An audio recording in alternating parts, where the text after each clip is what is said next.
Hello everyone. Today we talk about how to fix gap of Pinterest.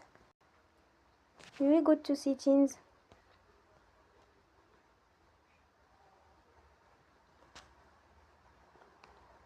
Then we click on apps.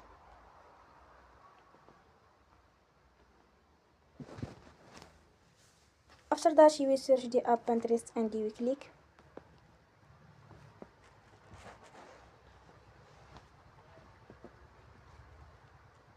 You will unforce stop. After that you will go to storage. Then we click on clear cache. You will go to Play Store and you will update your app. Don't forget to support us by like and subscribe. See you next time and thank you for watching.